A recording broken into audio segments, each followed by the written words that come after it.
आहे change the voice. तर आपण या वाक्याचे चेंज द व्हॉइस करणार आहोत. तर पहिलं वाक्य, forest department set up a cage to catch a tiger. तर हे वाक्य कोणत्या काळातलं आहे? हे वाक्य आहे सिंपल पास्ट टेन्स. आपण कसं ओळखलं? कारण येथे सिंग्युलर सब्जेक्ट आहे. सिंग्युलर सब्जेक्ट असताना क्रियापदाला मेन वर्बला यस किंवा इयस लागते, म्हणून येथे यस लागले नाही, म्हणून हे आहे सिंपल पास्ट टेन्सचं वाक्य. तर पहिले आपण हे वाक्य चेंज द व्हॉइस करण्यासाठी पीव्हीचं सूत्र लिहून घेऊ.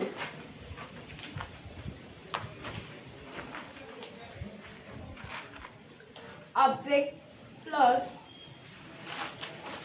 वर्ब ऑब्लिक व प्लस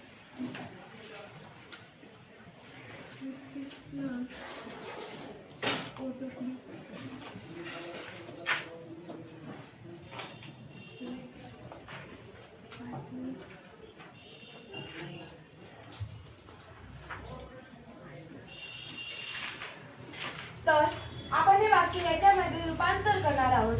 तर या वाक्यातील ऑब्जेक्ट आहे अ केज, त्यामुळे इथे अ केज लिहू.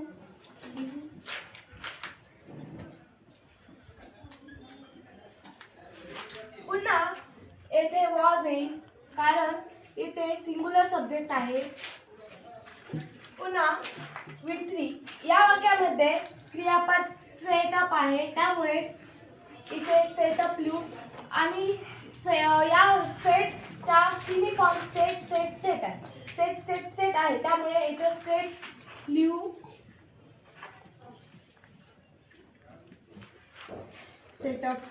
पुन्हा ओडब्ल्यू, या वाक्यातील ओडब्ल्यू आहे द टायगर, त्या टू कॅच द टायगर, म्हणून इथे टू कॅच द टायगर लिहू.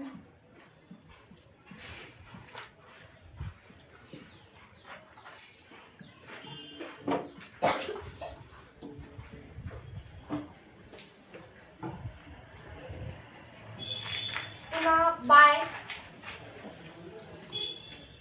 या वाक्यातील सब्जेक्ट आहे फॉरेस्ट डिपार्टमेंट, त्यामुळे फॉरेस्ट डिपार्टमेंट लिहू.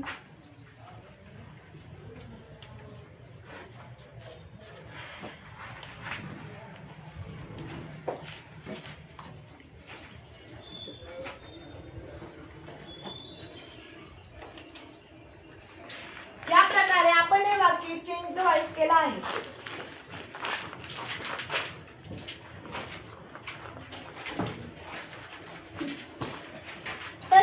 सेंटेन्स आहे they have seen an elephant.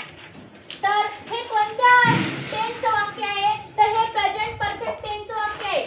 तर आपण पॅसिव्हचं वाक्य लिहून घेऊ, तरच आपल्याला हे सेंटेन्स सोडवता जमेल.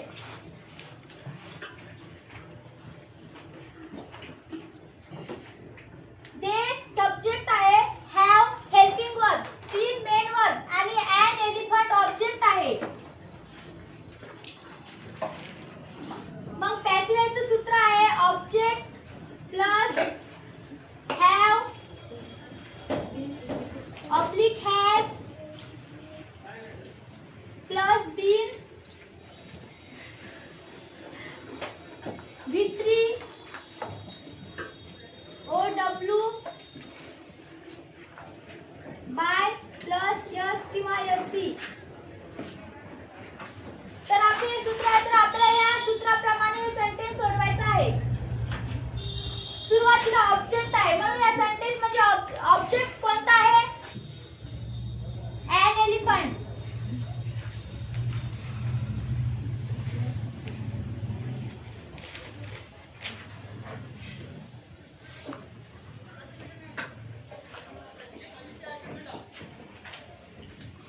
हॅव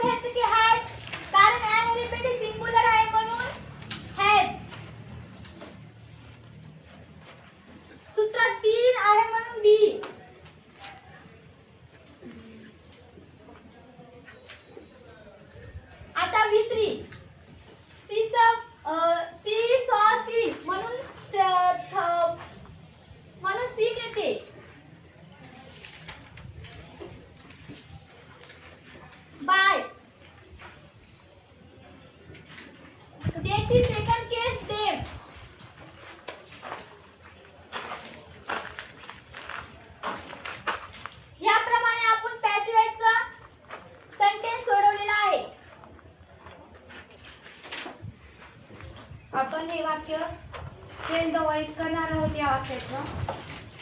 तर हे वाक्य आहे I shall do this work in time. तर आपण चेंज द व्हॉइस करताना आपल्याला सूत्र माहीत असणं गरजेचे आहे. मग आपण पीव्हीचं सूत्र लिहून घेऊ.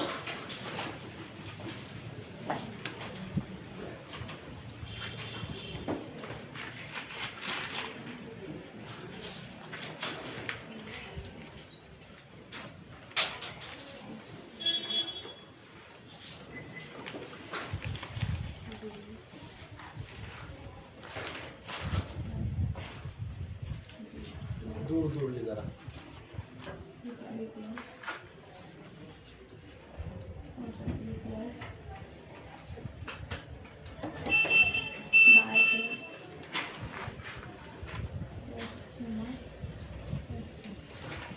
तर आपण हे सूत्र लिहून घेतलेलं आहे.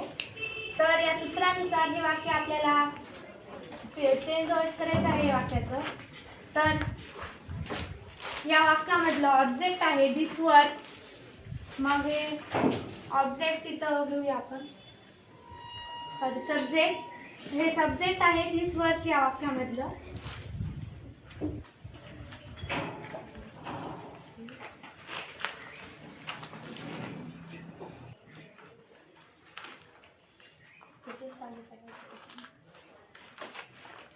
या वाक्यामधला ऑब्जेक्ट आहे दिस वर्क. तर हे इथे लिहून घ्यायचा.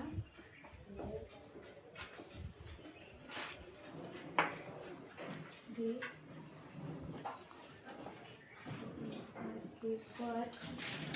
मग इथं वी इथे पुन्हा या सूत्रानुसार इथं बी. पुन्हा या वाक्यातले क्रियापद आहे डू. तर डूचं थर्ड फॉर्म डन. मग या वाक्यामधला अदर वर्ड आहे इन टाइम. मग इथं इन टाइम लिहून घ्यायचं.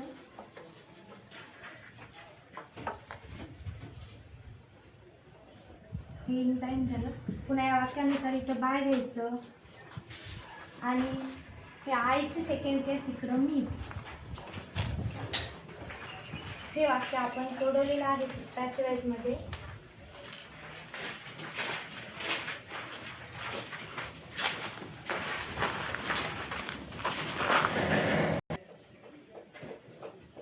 तर पुढचं वाक्य आहे my younger sister should have passed MPSC exam.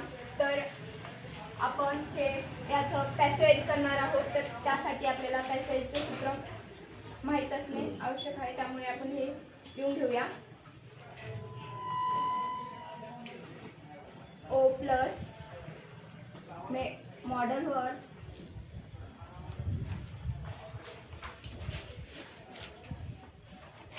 Plus have been plus V3 plus OW plus by plus S किंवा SC. तर या सूत्राप्रमाणे आपण हे वाक्य पॅसेजमध्ये करणार आहोत. तर या सूत्रामध्ये हे सब्जेक्ट आहे my younger sister. Should have हे मॉडल वर्ब आहे. आणि पास्ड हे मेन वर्ब आहे. आणि MPSC एक्झाम हे ऑब्जेक्ट आहे. तर त्यामध्ये ऑब्जेक्ट पहिल्यांदा MPSC exam.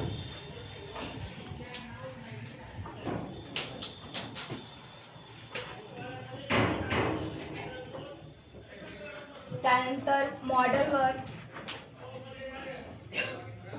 Should have bin.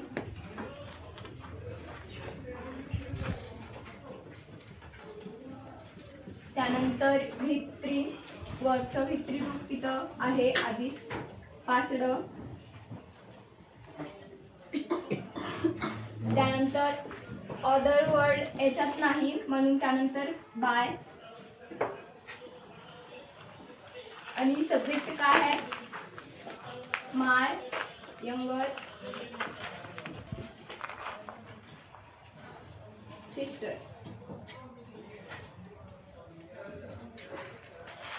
तर अशा प्रकारे हे आपण पॅसेज मध्ये केलेलं आहे.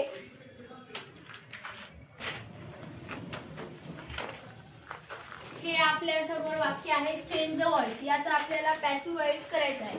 इथं सूत्र दिलेलं आहे लेट प्लस ऑब्जेक्ट प्लस बी प्लस V3. तर या सूत्रानुसार आपल्याला हे वाक्य सोडवायचं आहे. तर पहिलं लेट ऑब्जेक्ट, या वाक्यातलं ऑब्जेक्ट आहे द व्हॉइस.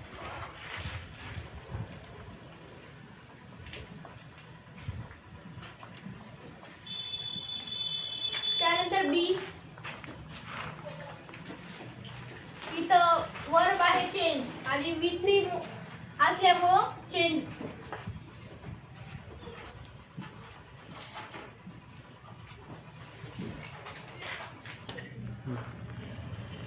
हे वाक्य इम्पेरेटिव्हच आहे कारण मेन वर्बनं सुरुवात झालेली आहे.